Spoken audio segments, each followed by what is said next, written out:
I am so excited to talk to you because I have been a fan since I was 19 years old. Like, can you imagine a 19-year-old like being interested in like marriage advice? I was in my first like serious relationship and having all these struggles, and I was at the library and I found an audio cassette tape by John Gray. And I checked it out and listened to it, and I've just like, oh my gosh, I was hooked on all of your stuff, and I just loved your humor and all the ways that you explained like how I was feeling in my relationship even as a teenager was like really, really helpful. So it's so awesome to be talking to you now, all these years later, now being married 16 years and you having a connection with the Escobars, being friends with the Escobars, and it's just really cool for me to have this opportunity. So thank you for being on. You're very welcome, and that makes me feel very happy inside. Yeah. It was quite of an adjustment for me about 20 years ago when people said, "Yeah, my parents read your book." Yeah. We get older. I don't feel age at all. So Yeah. it's amazing. But thank you so much, and it feels good Yeah. for me too. I have like questions that I want to dive into like throughout, but I just want to keep the conversation really free flowing. But I also want to know kind of what you're up to these days and kind of give me a little more of your backstory as far as like how you started and now like what you're creating now these days in your current situation. Well, my backstory is 50 years of teaching personal growth. So I'm on a big journey. I've got 28 Yes. books on all that. But my Yeah. big backstory is, Bonnie, my wife, she died uh, of cancer 2 years ago, 2.5 years ago. And that was, Yeah. I'm still in the grieving process. Mm-hmm. Fortunately, I have the experience of teaching people how to heal. I was married to Bonnie for 35 years, Which, by the way, I but I love was, her. I got to meet her, and oh my gosh, her presence and everything about her is just beautiful. she really is an inspiration to me, and she's in all my books, our lessons that we learned together. And she had such wisdom, and we're both imperfect people learning. If we'd been perfect, we wouldn't have any books to write. We wouldn't have any Yeah. journey to talk about. So we had Yeah. our challenges. But here's an interesting thought, comes up in mind when I'm trying to sum everything up. I think we were married 34 years. Even I was married before. But before I got married, my first wife was Barbara, married to her for 2 years. But for 2 years before that, I tried to marry Bonnie. And Bonnie said, John, I love you. We love each other, but I just don't think you're ready. And so then I went off and married somebody else and learned a lot of lessons and realized I wasn't ready. Yeah. But I didn't realize that I was going to come back to Bonnie because we sort of officially ended and we loved each other and she'd found some other man. But it turned out that I happened to call her up 9 months after my divorce with Barbara, and she had already gotten out of that other relationship. And, you're a very spiritual person. I'm a spiritual person. And when I was a monk for 9 years, one of my spiritual experiences that I treasure deeply is I used to hear the music of heaven. It's called the music of the spheres. It's kind of like classical music too. And it's always going on, but you have to have the ears to hear it. Mm-hmm. And I've also had experiences of remembering coming into this world, little glimpses. Like I remember my childhood. I don't remember every detail. I don't remember every detail of yesterday, but Yeah. you have these moments. And so I've had in my spiritual experience memories of past lives and memories of heaven. But the point of it is, I heard the bells ringing in the heavens when I called her up that time. I knew, oh, she's the one. And I convinced her to marry me. And we had a Oh, wonderful that's so marriage. awesome. So you So, believe in soulmates? I totally believe in soulmate. Me Totally believe too. in soulmate. And Yeah. soulmate is someone that you make a commitment with before you come into, in my opinion, you come into this world to find each other. And through each other, you find new parts of yourself that need to grow in this lifetime. And then what happened is she passed. And now I'm in love with another woman. I'm starting a new life, after I've healed my heart quite a bit. I'm still healing. And what is the point of a new relationship, another soulmate? Basically a person who is going to, through loving her, as with Bonnie, I'm able to grow in my ability to love. And this lucky woman has got a man who has been trained by Bonnie how to be a good husband. And I know Bonnie would like me to use those skills. So sometimes I'll cry because I think I'm being such a good guy to this new woman. I wish I'd always been that way to Bonnie, but Oh, we grow yeah. in love. And I'm happy to say, even though I still get to these moments of a part of the grieving process is you feel various emotions. And one of them, I feel like I just should have saved her. I wish I could have saved her. And maybe if I tried this or tried that or did this, she would have lived. Anyway, Mhm. so that's that regret and that's guilt. And, you take it on as guilt. I failed her. Even when, on her last day, I said, I'm so sorry, honey. She said, oh, no, John, you're my hero. You did everything. You were magnificent. She gave me that. It was really sweet. Mhm. And fortunately, she told me now, John, you're not responsible for any of my healing. I'm making my own choices and so forth. And that also, she had the wisdom, so I really wouldn't feel a huge amount of guilt because, I would have done it differently, but I respected and supported her journey. So anyway, having said all that, now I have wisdom. And that's every time we heal from our losses, when we learn how to love ourselves again, forgive ourselves again, forgive others again, whatever it might be, there's always a lesson in it. And the lesson is I have so much wisdom now that I didn't have before. And before I even had a lot of wisdom. And though this is the story I wanted to tell, and then we'll get back to next question. But it's at 23 years into the marriage, I said to her, how do you rate me as a husband? And she said, as a father to our children, you're A plus. I couldn't imagine a better man. As a husband, you're not perfect, which is part of our understanding is that we don't Yeah. have to be perfect. We're growing in our abilities, and that's the love and Mhm. forgiveness. As a husband, you're not perfect. But John, you've given me the greatest gift a woman could ever want. I said, what's that? And she said, I know I can say things sometimes, do things, feel things that upset you. And whenever you get upset or angry, you stop talking, you go to your cave, and you always come back with more love. It's not I come back loving, I come back with more love. And that's sort of our commitment is to grow in love. And growing in love happens, well, by practicing love, but also by being responsible for how you contribute to the problems and not living in a world of victim and blaming your partner. And so I would always go back to my cave, mentally blame her for everything, then let it Yes. go, and then say, now, how did I contribute to this? How did I contribute to the problem? And then go back and be a better person and not throw my stuff onto her. My job was not to change her. My job is to change myself to be a more loving person. And that's what soulmates are. And then after around that time, the last 10 years of our marriage, there's almost harmony all the time. But it wasn't kind of like two comfortable shoes, although we were very comfortable with each other. We still had the attraction and the passion. And that's an important aspect of it. A lot of people, they find a way to be harmonious with each other over the years by denying their feelings. Whereas for us, we're completely mentally transparent, emotionally transparent, and physically naked as well in our intimate moments. To keep that passion alive, I think is what we're all wanting today, at least a large portion of our population. And usually it's the people who get divorced because they lost that ability to grow more intimately. They weren't satisfied with just having peaceful harmony through denying your wishes and your wants, but instead learning how to, and sometimes adjust them so that they're realistic, and other times being more forgiving and accepting and growing within yourself. So we found that. And so I've given a name for that relationship. We went from soulmate to soul twins. And that when she'd be upset, I could completely understand it. I found her inside myself. So there wasn't any resistance to her. And that was really wonderful. So that's my goal for everybody is go from soulmate, which is your partner pushes your buttons perfectly, Yes. so that you can learn how to overcome that and find love again. Because to some extent, when your partner pushes your button, there's something in it for you. And many times you're just resisting in them something that wants to come up inside of you that you're not loving within yourself. And that's soulmate. They're perfect to teach you the lessons you're here in this world to grow.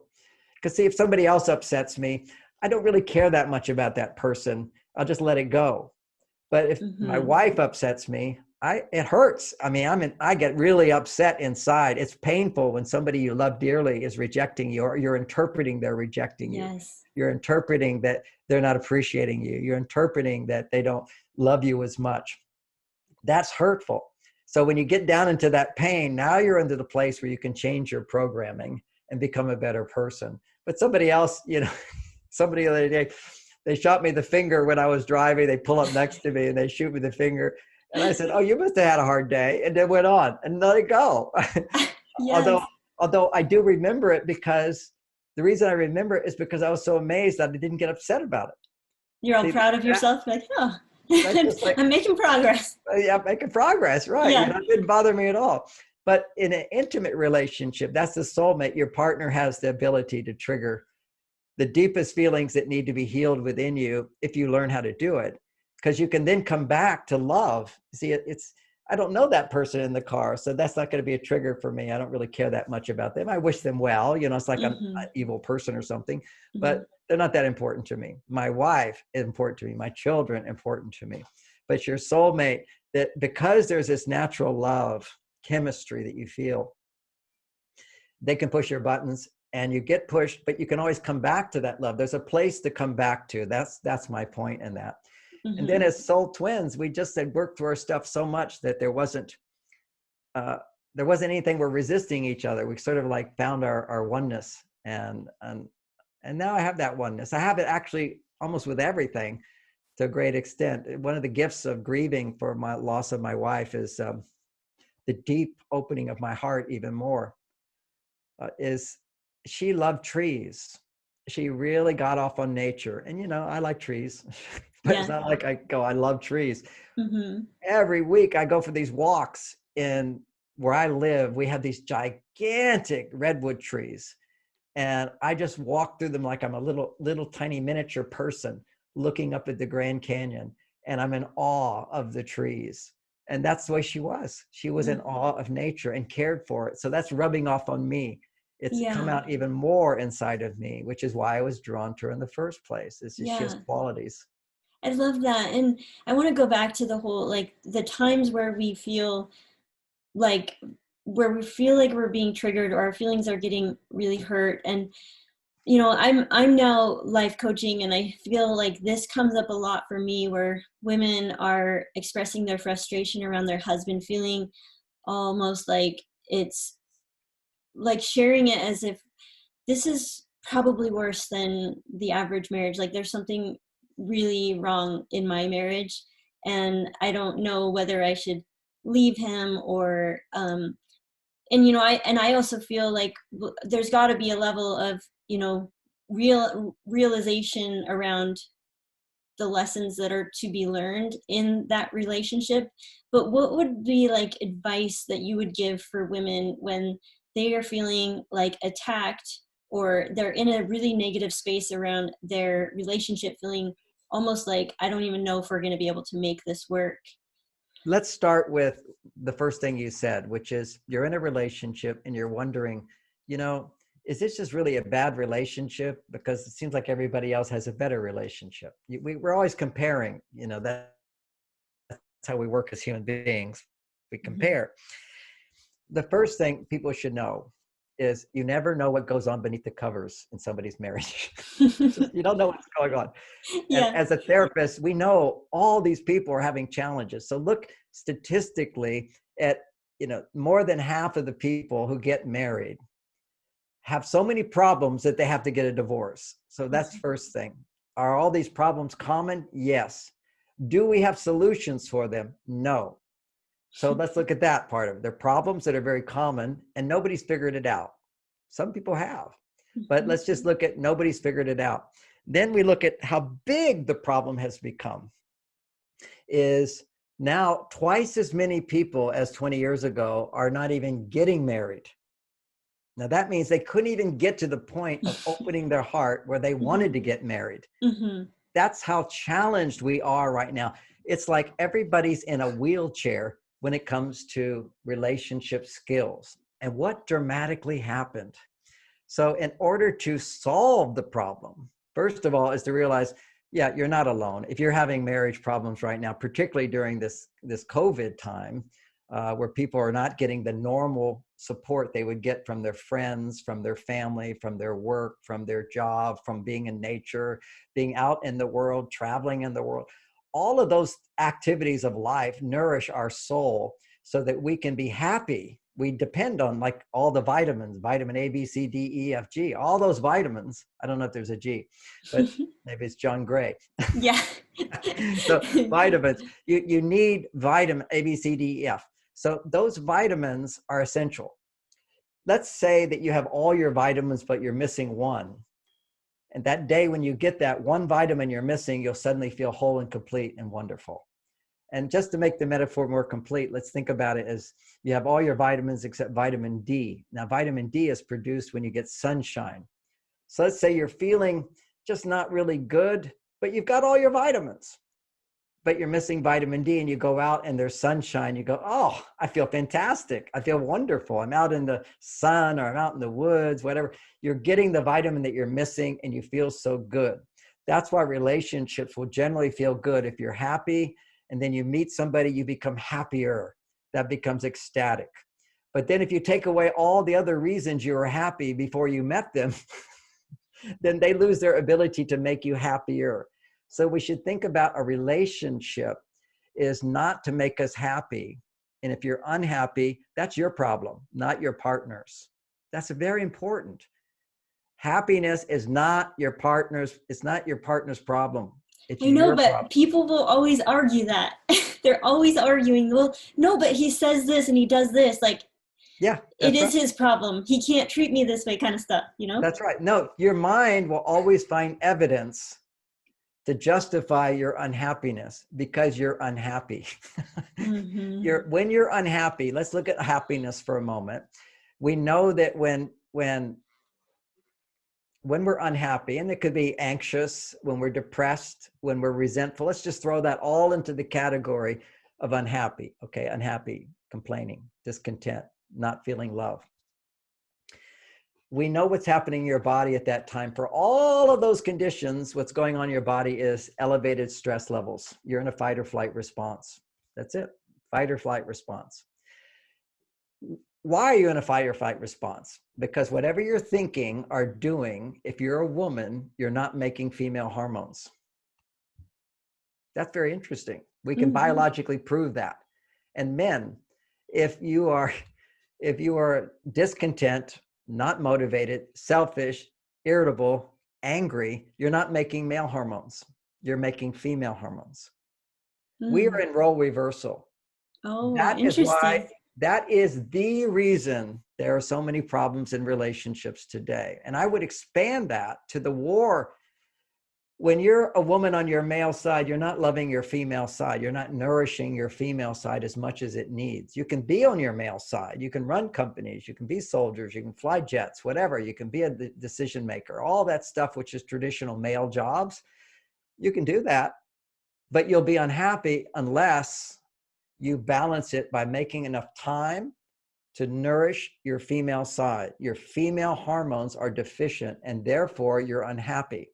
Now, as soon as you're unhappy and you're stressed, your brain focuses on what is causing my unhappiness outside myself. That's called a bias towards negativity.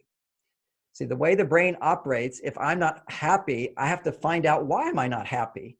And it doesn't look inside, unfortunately, because you're in a stress response. When you're in a stress response, you lose your ability to take responsibility for how you feel. Your brain looks outward, just like a child blames somebody else. No, you did this, but you said that, but you didn't do that, but you did this. Or you can go back to a more primitive part of your brain. The more stressed you are, the more primitive you become in terms of your no free will at all. You just react. These are automatic negative feelings. Let's say I have this negative feeling. I feel empty. I feel unhappy, irritated. What does the brain have to do? It has to find reasons outside yourself that cause that. Because see, the way the brain, to survive, the body goes, oh, I put my finger in fire. That hurts. So I need to always, if I'm feeling stressed, I have to look at, okay, what's the danger? What's the danger? because the brain looks for danger when you feel stressed. And then what you do is you have negative thought. You find a reason for why I feel this way instead of what I just said. The reason is you're deficient in your ability to love yourself.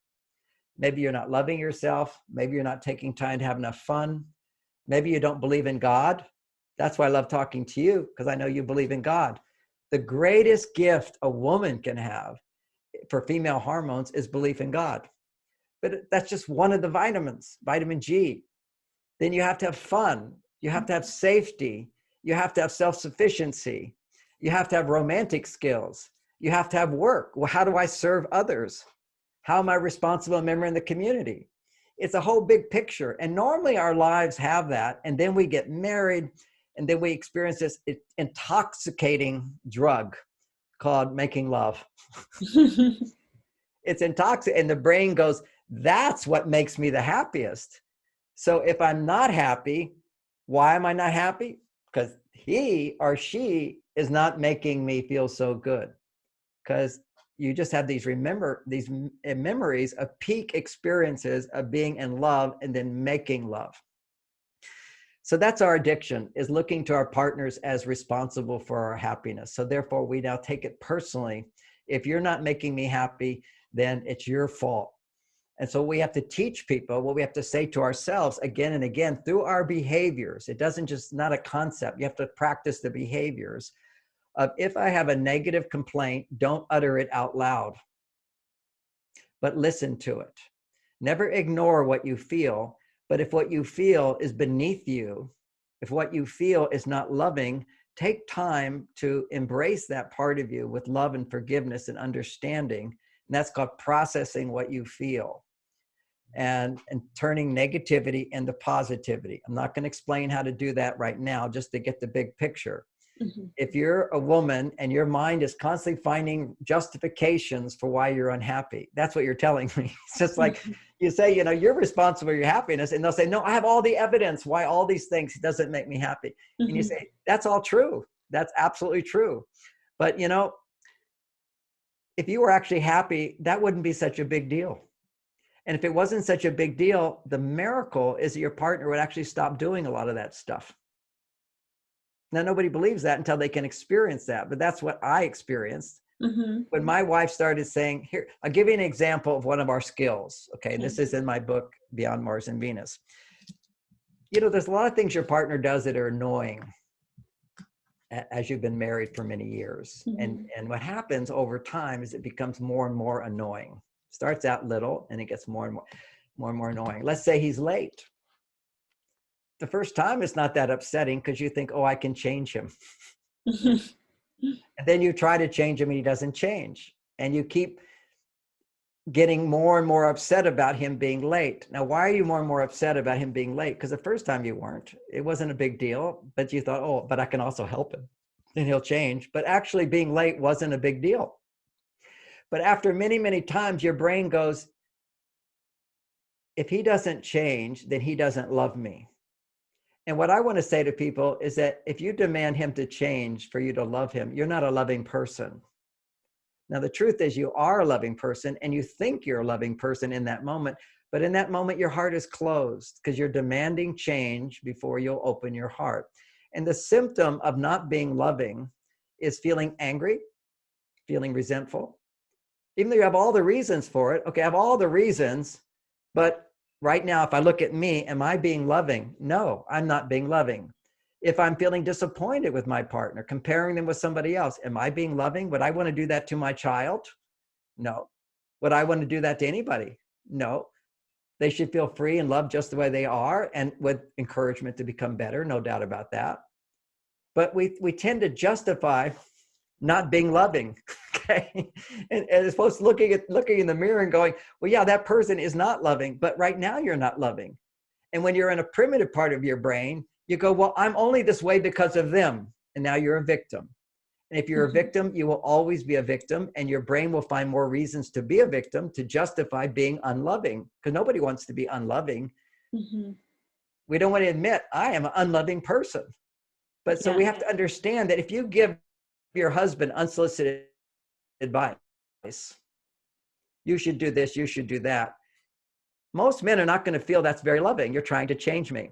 Mm-hmm. So if he doesn't feel love, then what you just did is not loving. No matter how you feel about it, it's not loving.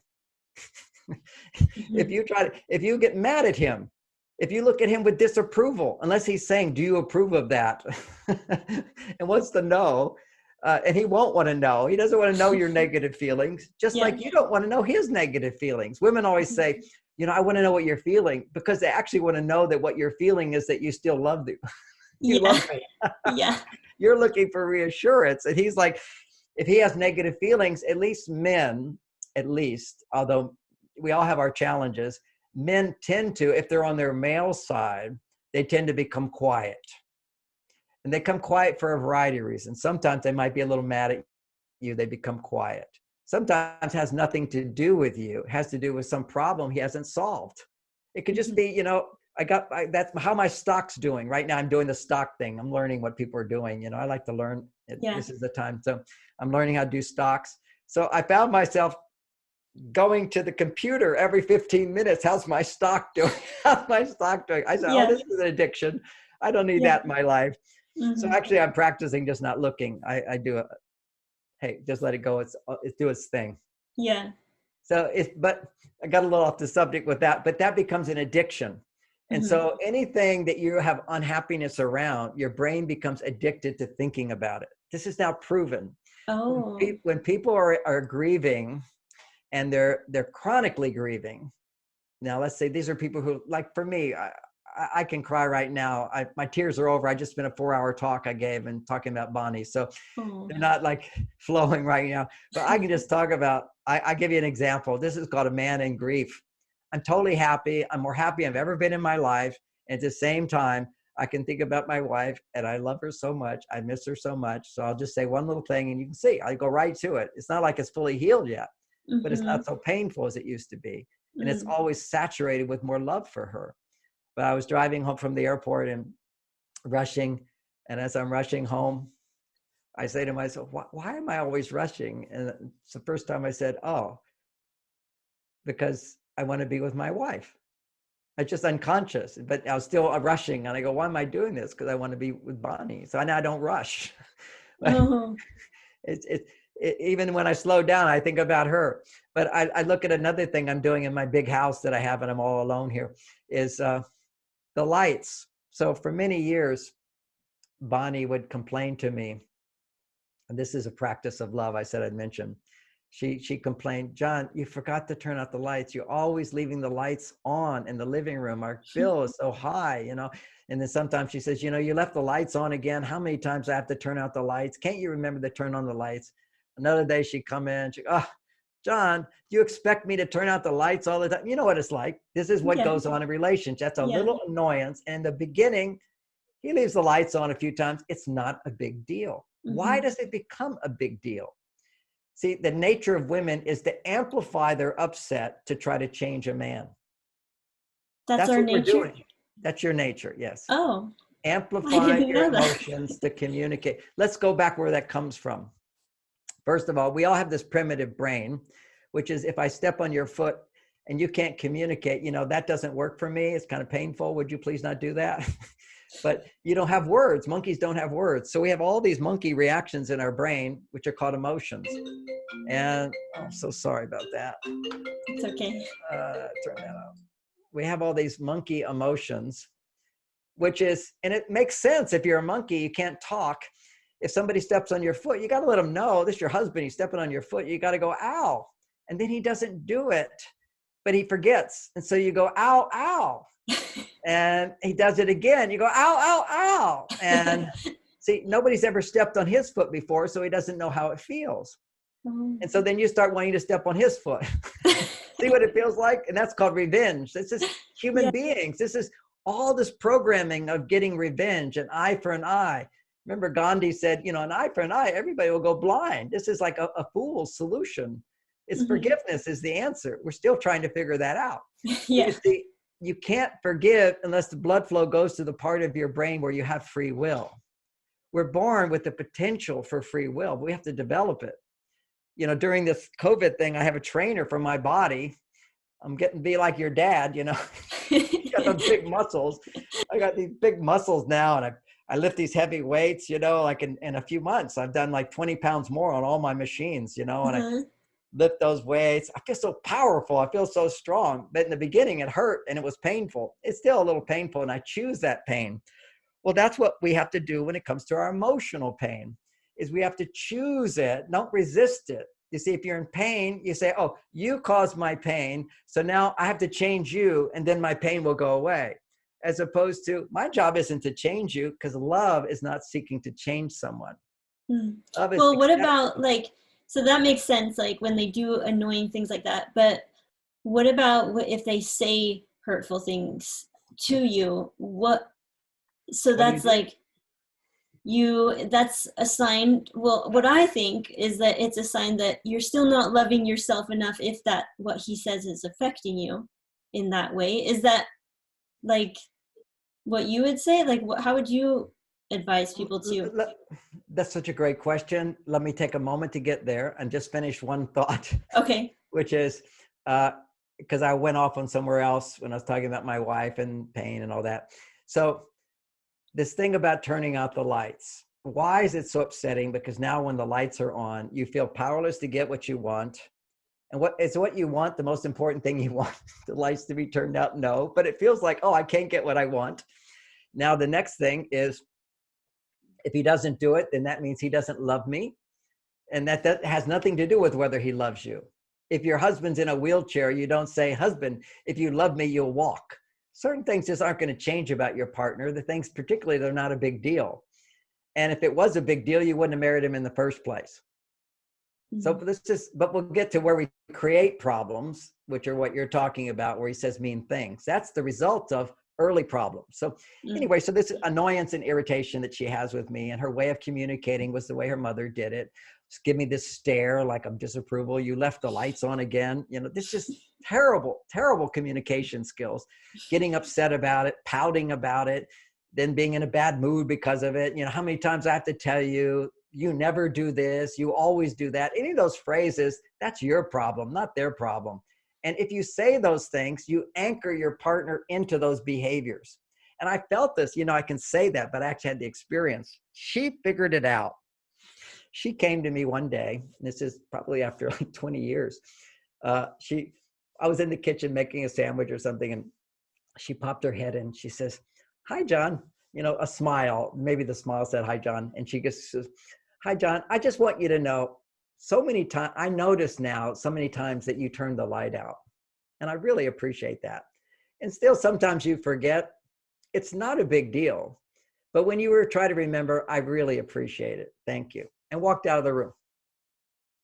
She did that 3 times, each time a little different. Oh, Uh-huh. John, I really appreciate the light's been out so many times, but sometimes you still forget, and it's not a big deal. But if you try to remember, if you remember, it makes me really happy. Thanks. And walks out of the room 3 times. And since that day, she never had to ask me again. And even now in my grieving process, I love walking through the living room and turning out the light because I get to think of her. I love Because that.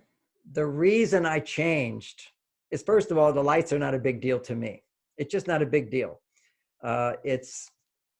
She would tell me why it's a big deal. So I changed our electric supplier. So it's all green energy. It comes from the sun. So it wasn't Mhm. wasting the environment, because that's what her first thing. We're using up too much of the environment. Next Uh-huh. thing was, oh, but it's so expensive. And I go, yeah, it's expensive. And yes, you've got a rich husband. I work very hard for that. But Yeah. see, saying those things would be me trying to change her and making her wrong for what she feels. That's not my job.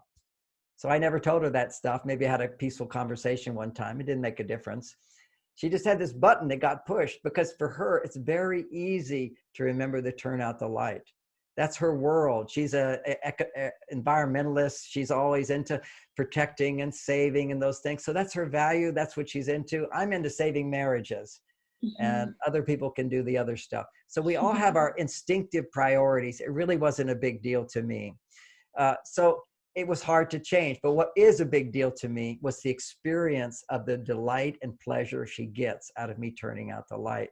And what brought her to that was, instead of giving me a negative message, whenever you give a man a negative message, that's stress. If I give you a negative message, that's stress.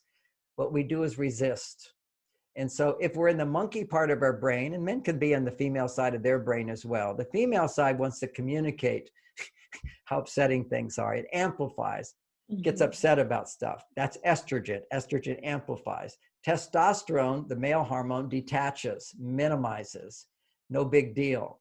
See, it's one of the things that's annoying to women is when men treat you like a man and you'll be upset and we'll say, don't worry about it. Forget it. Yeah. No big deal. Well, there's nothing we can do about it now. Or relax. I'll handle it tomorrow. Don't worry your little head about that. I'll fix it. So all that stuff, it's demeaning, it's invalidating, it's dismissive. But why do we do it? We do it because it works for us. That's what we do for ourselves. We go, no big deal. Don't worry about it. It's not a problem. Can't do anything about it now. Getting upset over nothing. That's good for men. Unfortunately, that's being drilled out of men as we're feminizing men. But that's very, very valuable. It's not to say men can't feel, just that when you have your feelings, make sure your heart is open. Because see, when men go to their feeling side, the negative emotions, for example, if their testosterone, their male side, is low, then their negative emotions will always be blaming and attacking out. Whenever a man is angry, for example, it's low testosterone and high estrogen. I'll say that again. When a man is angry, his male hormone, testosterone, is low. His female hormone, estrogen, is high. And that's the opposite of what people think. See, it's the feminization of men that makes them have addictions. Oh, you said something which is true, but I think it's only partial truth. You said, well, if he says something to you and you feel hurt by it, it only hurts because you also are hard on yourself. You're also thinking, I don't deserve love. I'm not a good person, whatever. So, because if you feel good about yourself, people can say anything they want. It doesn't hurt you. But the reality is we are dependent on others for a certain kind of stimulation. We do need reassurance. We do need that. I We just don't need do. it. I We do. always hear people say we can give that to ourselves. Like it's available to us through That's ourselves. that's one of the love vitamins, is to love yourself. And another one is to have someone love you. It's very important to be loved. So you see, we are an integrated being. It's very important to love ourselves. And if somebody is doing their best to love us and we get mad at them, then we need to love ourselves at that time. That's one of our love vitamins. Think of it like vitamins. We need to depend on others for love. How And do then, we love ourselves? It feels so hard. It's like, yeah, just love yourself more. But it's like, how? yeah, I just did a 4-hour talk on how to love yourself more. Yeah. So, but here's looking in the mirror, say, I love you, I love you, I love you. It really doesn't do much. Uh, Yeah. it doesn't do much. It's how to shorten in a couple of minutes. Hmm. We come into this world with everything is beautiful. Our parents are like gods. They provide everything for us. See, that's kind of like a relationship with God, providing. They feeds us, serves us, cares for us, takes care of us. And to the extent that they're able to be successful in providing what we need, we can feel trust. Now, some people have a trust issue their whole life because they haven't healed that part of it. It's a violation of trust. But let's just say you've got parents and they love you, normal parents, doing your best to love your children, okay? So I come into this world and I love you. And my first experience is when I love you, you're wonderful. And I have this amazing power. Everybody's making goo-goo sounds over me. I make everybody so happy, right? As a mother, you feel, oh, so happy to have this baby. Hmm. So you have this experience that I make people happy. Now, how do I know who I am other than what happens to me? If everybody was unhappy around me, I'd have the experience that I make people unhappy. And if everybody's happy around me, then I feel like I make people happy. If you're mad at me, my reaction is, I guess I did something wrong, right? That's normal human reaction. This is the way a baby responds without much thinking. So when mom and dad are angry with each other, I think I caused it. I failed them. If mom is angry with me, then I failed her. If dad is angry with me, something's wrong with me. I don't deserve to be loved. So how do we know how to love ourselves? It's dependent upon how others around us when we're little children loved us successfully. And when they didn't love us successfully, because you can't be perfect all the time, they were able to take responsibility to change the way they behaved rather than blame us for how they felt. So let's say your mother, you're overwhelmed and, oh, now I got to take care of my child. Well, guess what? That child feels now I'm a burden on others. I shouldn't have any needs. I shouldn't want more. Something's wrong with me. You see, they're taking it on. They don't have the logical thinking that when somebody shoots you the finger, it's not about you, it's them. It's their problem. Yeah. Okay? So the child goes, my parents are upset. It's all about me. How many studies have been done on children of divorced parents where the child felt it was their fault? It just that, and that's adult. That's not even a child, a little baby child. For the first 7 years, our brain is in theta state. We take everything personally. If you are not in a good mood, what did I do? And you have that right now when your husband's ignoring you, maybe, or she's in a bad mood. How do you stay positive when somebody's in a bad mood? It's because when they're in a bad mood, you feel like they're saying, I did something wrong. And what did I do wrong? I didn't do anything wrong, but why am I supposed to feel bad? But you do feel bad. Where does that come from? This primitive part of the brain. So you're getting down to one of the essence of our biggest lesson in this world is how to love ourselves. You love yourself by learning how to forgive. Forgive yourself for your mistakes. But how do you get to the place where you forgive yourself? You know, it's a simple statement. Everybody makes mistakes. I made a mistake. Now I'm going to do better. So I made a mistake. So I feel ashamed. Well, I forgive you. It's okay. It's something that doesn't work. You know, it's a primitive reaction we have when we're stressed, but we'll get over it. We're learning how to do this. That's like an example of how you would get through it.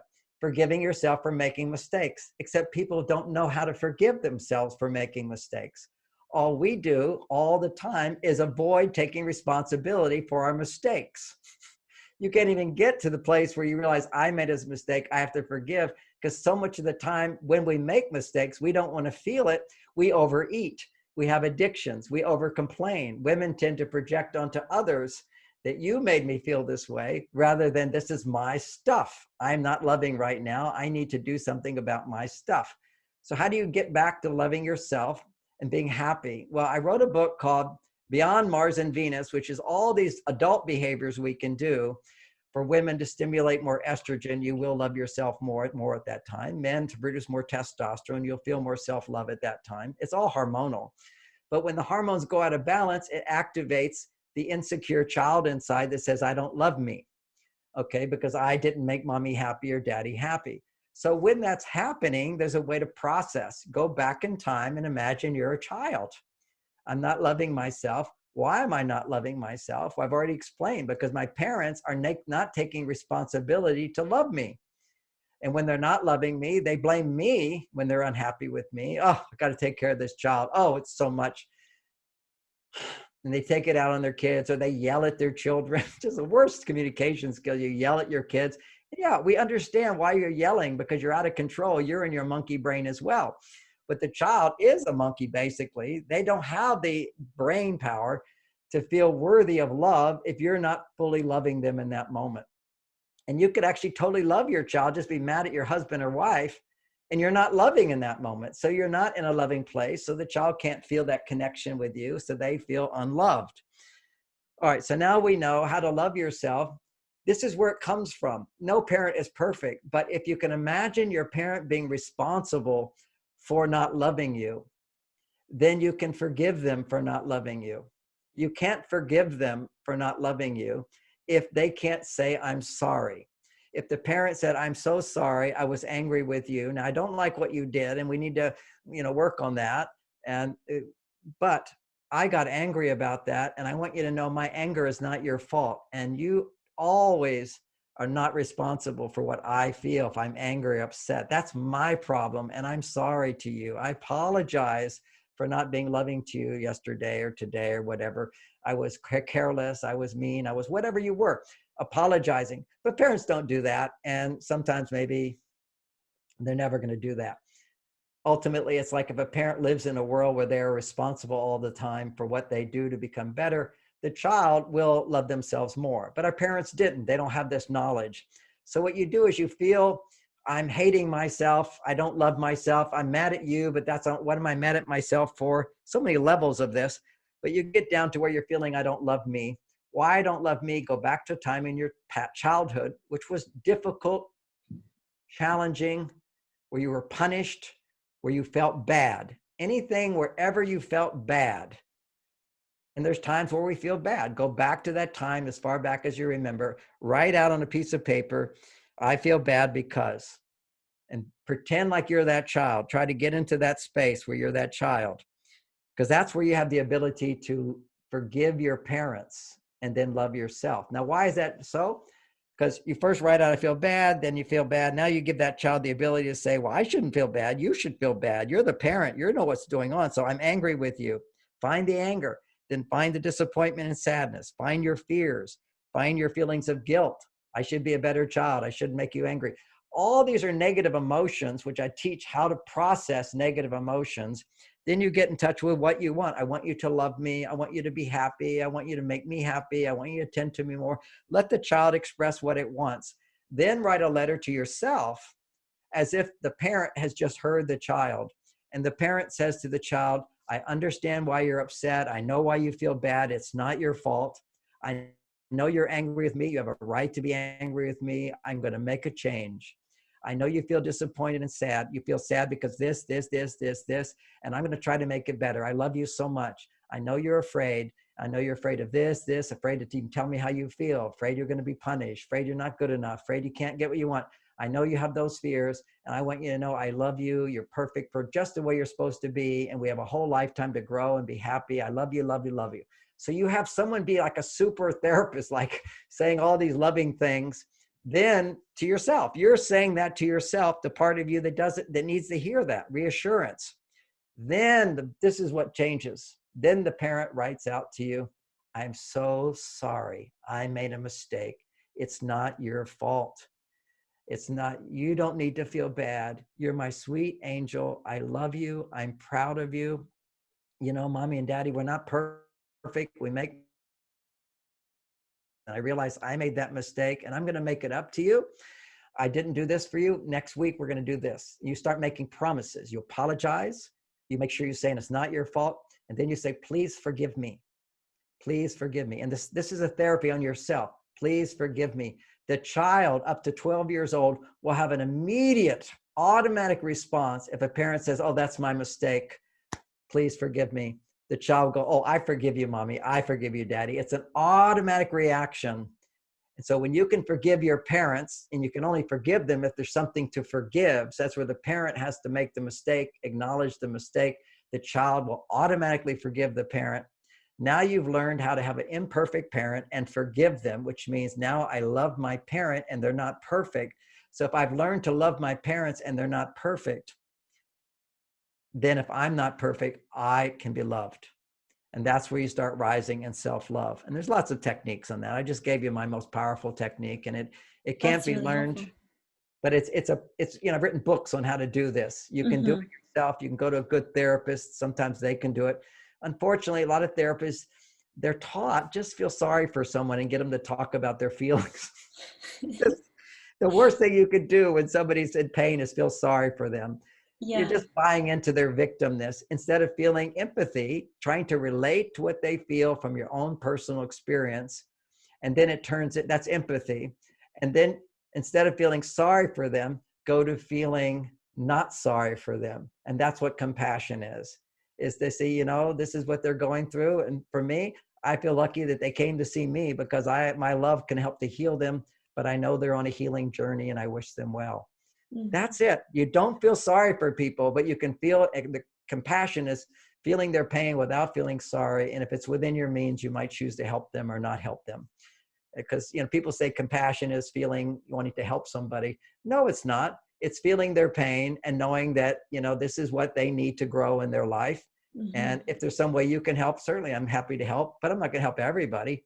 I mean, Yeah. right now I know there's, you know, if I go buy pants at Gap, those pants are made by slave labor. You know, there's 1 million people in China right now for our American corporations who are slave conditions, and they're all, you know, it's horrible. And now, am I going to go to China and try to change that? Am I going to be a politician? No, but I might weep for a little while, feeling empathy for them. But I don't feel sorry for them. That's not my feeling. They have their journey. They have their destiny. They have their heroes. They have the people they pushed away. I've seen that people all have their lessons to learn. And when we don't listen to our feelings and heal them and come back to love, then other people are not loving to us. Mm, The world is a reflection of who we are. And yeah. that's sort of metaphysical idea. But when you start seeing with my books, and it's the Beyond Mars and Venus, the audio book is 8 hours. We only have Oh, 20 minutes here to talk about that technique. yeah. But if you really start putting this into practice, you start to see that a simple thing I talked about today for women: stop ever complaining to your husband. Never complain out loud. You're using negativity to get what you want, and that becomes an addiction. We have to realize if you use negativity to feel good, then your brain will always look for negativity to feel good, Hmm. as opposed to looking to yourself to feel good. And you think, well, if I just change myself, he's still saying mean things to me. And by the way, if he says mean things to you, there's behavioral skills as well. Walk out of the room. Bonnie used to say to me, even if I got argumentative, she'd say, "You're being mean. I'm not going to listen to you," and walked out of the room. Yeah. Don't communicate with somebody when their heart's not open. And then I said, "Oh, no, my heart's open." "No, it's not. Let me try again. Let me try." And, Yeah. this is where you don't tolerate abuse, somebody being cruel to you, mean to you, or what you consider as unloving and supportive. Just disengage. Only time there's violence and there's fighting in relationships, two people. Mm, yeah. And there are extremes where, you could run out of the house, the other person's going to come with a hammer or whatever after you. I mean, that does happen. You say, "Oh, I have all the justified reasons." Yeah, at that point, you're both crazy. Prior to that, long before that, there's a ping pong match going on where she complained, he complained, or he complained, she complained, back and forth, back and forth. It escalates. All this crazy behavior is escalation of bad communication techniques. And again, I shouldn't say bad. I should say Yeah. communication techniques. It Yeah. just don't work. Yeah. And they lead Ineffective. to Yes. ineffective, incorrect, ineffective. I like that. Doesn't work, ineffective. Yeah.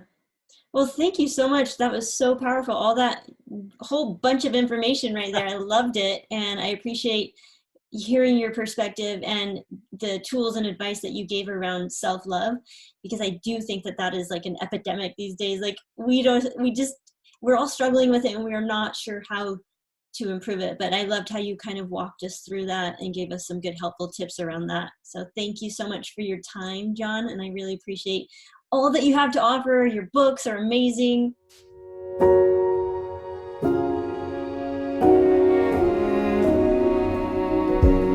They say take me on a treasure hunt.